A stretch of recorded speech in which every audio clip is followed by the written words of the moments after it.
Hi everyone, and welcome to a speed build episode of Gaming English. This speed build was actually created a few weeks ago because I was creating this for the Tiny Living contest. Basically what happened was my original entry, which I did end up entering into the competition, seemed a little bit glitchy due to some elements that I added to it. You can check that out in the video linked here. So I freaked out and decided to make this build as a backup. Obviously, I didn't use this build in the competition, but I will upload it to my gallery, and I thought you'd like to see it as a speed build as well.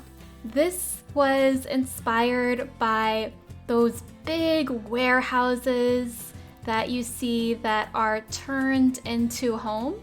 I wanted a lot of light, a lot of windows, and the idea was to make it an industrial greenhouse that a gardener or a florist might live in.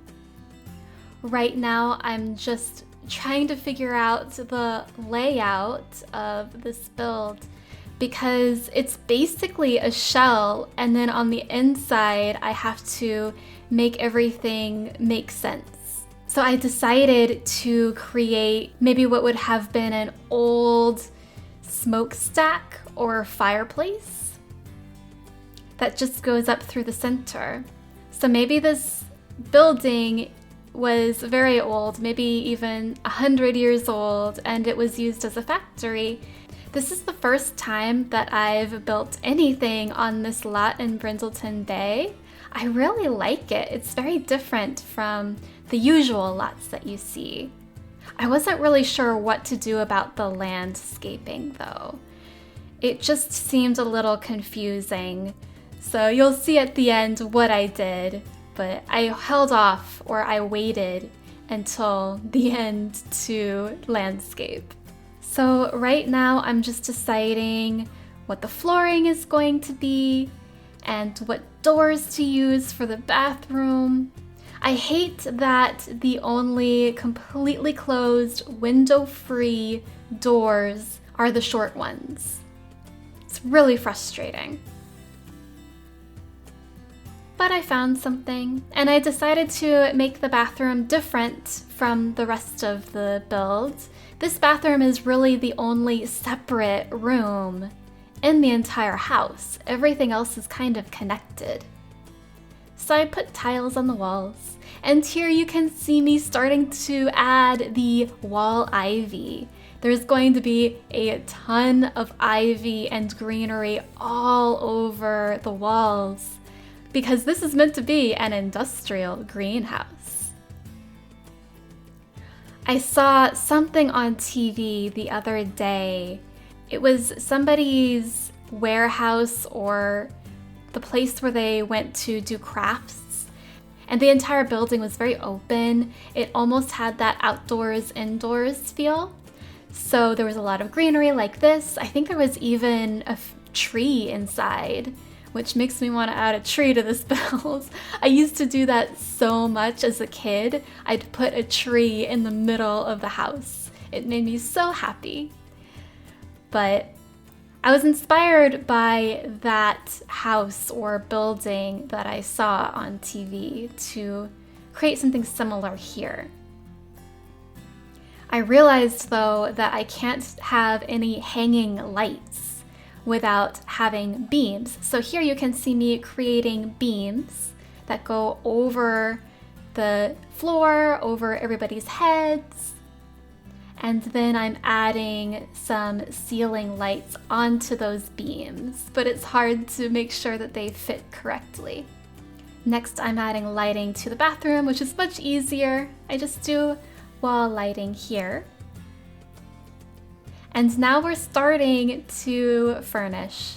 Furnishing bathrooms kind of annoys me, so I decided today to get it out of the way and just do this first.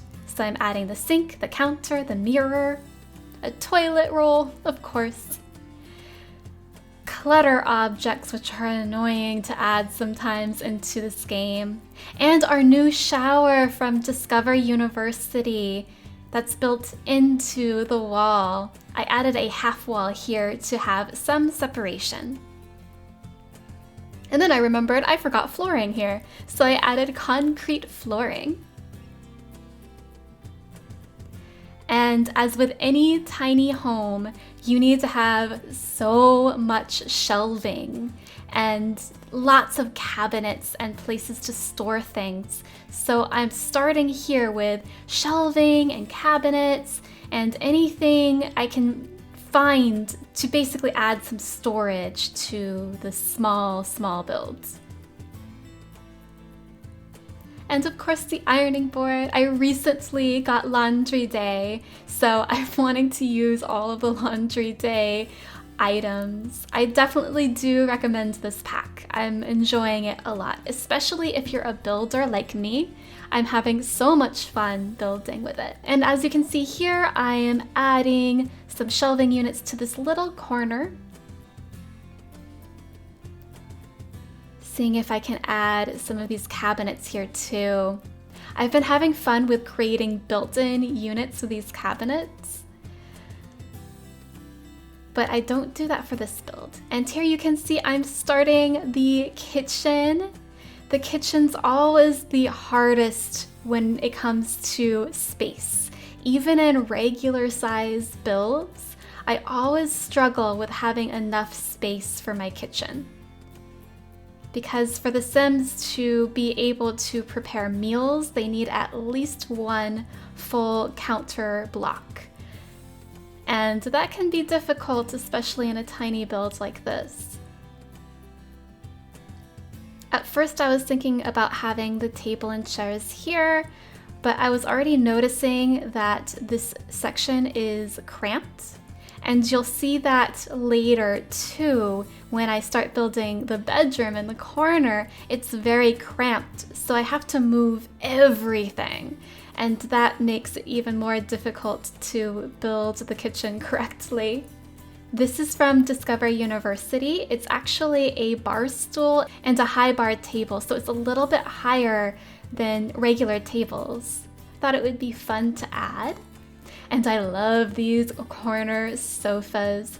Since there's greenery in that corner, it doesn't look quite as weird to have that little missing space there, the way that it does sometimes when you use those. And of course, since I'm new to laundry day, I had to add my laundry day washer and dryer. Adding the coffee table here and a TV. So the competition rules state that this build needs to be on a 20 by 15 lot. That's the size of the space that you can build on. That's why I'm using this lot. It's one of the few 20 by 15 lots in the game. The other rule is that you need to have everything that the Sim needs to keep their needs fulfilled.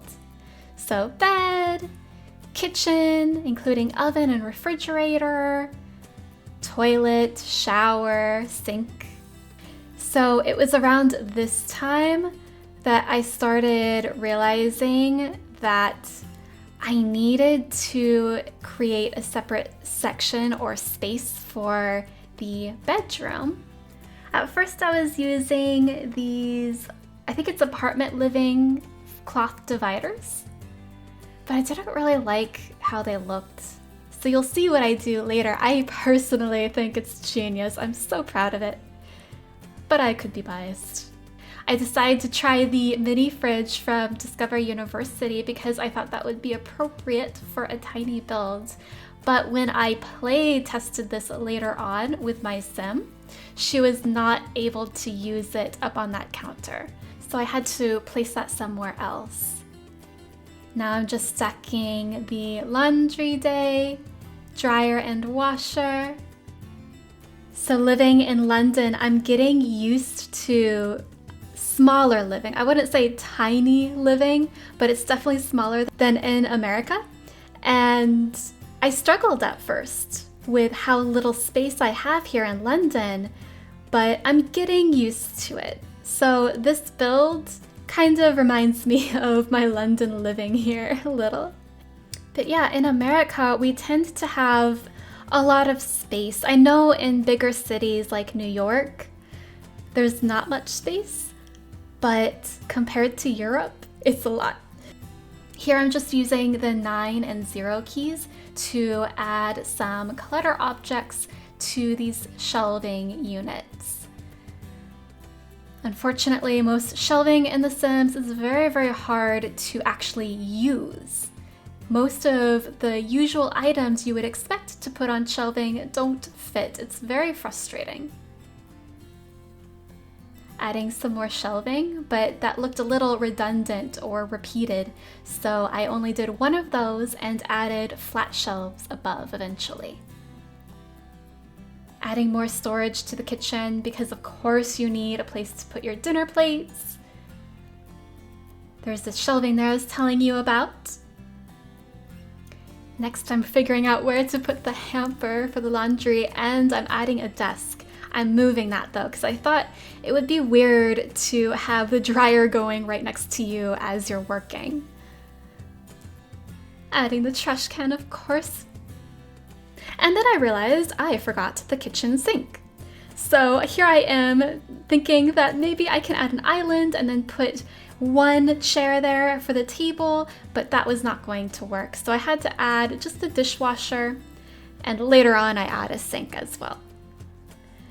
Moving the desk to the right area, way better there, with a bookshelf right next to it.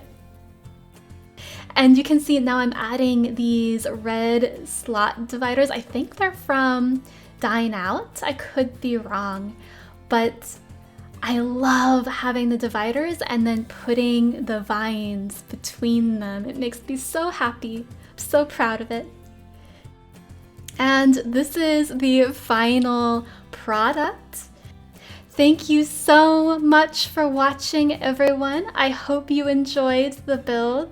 I know that it wasn't necessarily English learning focused, but whenever you're listening to any English speaker, you are practicing your English. And that's the goal of Gaming English, is to help you learn English without even thinking about it, because you're having fun just watching something else and you're being entertained. So you have been learning English during this time, even without much vocabulary. Don't worry. Thank you so much for watching. If you want to see me do other speed builds, please let me know and make sure to subscribe and like. Have a great day, everyone. Bye!